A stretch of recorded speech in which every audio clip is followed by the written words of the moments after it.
અમે તૈયાર થઈ ગયા છીએ અને બધા તૈયાર થઈને સૂઈ બી ગયા, કેમ કે સવારના વહેલા ઉજ્જૈન આવ્યા હતા તો થાક બી બહુ લાગ્યો હતો. આ મારી ફેમિલી છે, તમે જોઈ શકો છો. અને મને બહુ જ ભૂખ લાગી હતી. શું કરીશું, તો મેં તો નાસ્તો ચાલુ કરી દીધો, જોઈ શકો છો. શું કરવાનું આમાં તો.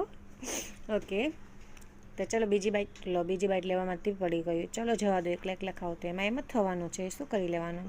ઓકે ચલો હવે જઈએ.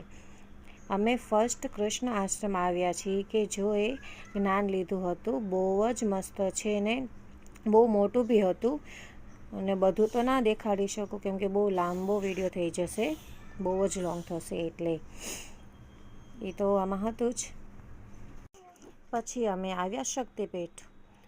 બહુ મોટી લાઈન હતી, મને મજા નહોતી એટલે હું બહાર બેઠી હતી. ઓકે, તો શું કરીશું હવે, તો આમાં બહુ મોટી લાઈન છે તો જવામાં બી વાર લાગશે જ. એકચ્યુઅલી અડધી કલાક જેવું થઈ ગયું હતું. પછી શ્રી કાલ ભૈરવ મંદિર આવ્યા હતા. ભીડ તો બહુ જ હતી. 2 કલાક પછી વારો આવ્યો હતો. વળી પાછો નાસ્તો કર્યો ને જમ્યા હતા અમે.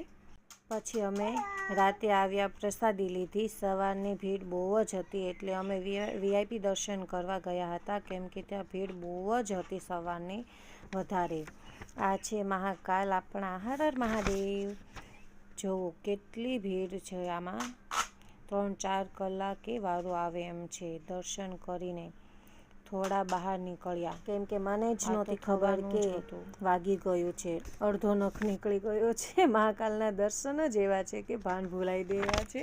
સચ્ચી મને નહોતી ખબર કે આટલું બધું વાગી ગયું છે. Okay, good night. હવે સવારે કામ કરીશું, કેમ કે જોઈ શકો છો કે શું હાલત છે બંને રૂમની, બહુ જ ખરાબ છે. જો તમારા એકચ્યુઅલી અમારા લાડકવાયા બેન છે, નાની એવી ઢીંગ ધીવ છે, તો જોઈ શકો છો. ઓકે, ફાઇનલી અને ઘરે આવી ગયા છીએ. ભૂખ બહુ જ લાગી હતી, જમવા જઈશું. Okay, bye. અને અમે ઢોસા જમવા આવ્યા હતા. બધાની હાલત બહુ જ ખરાબ હતી કેમ કે થાકી ગયા હતા. બસ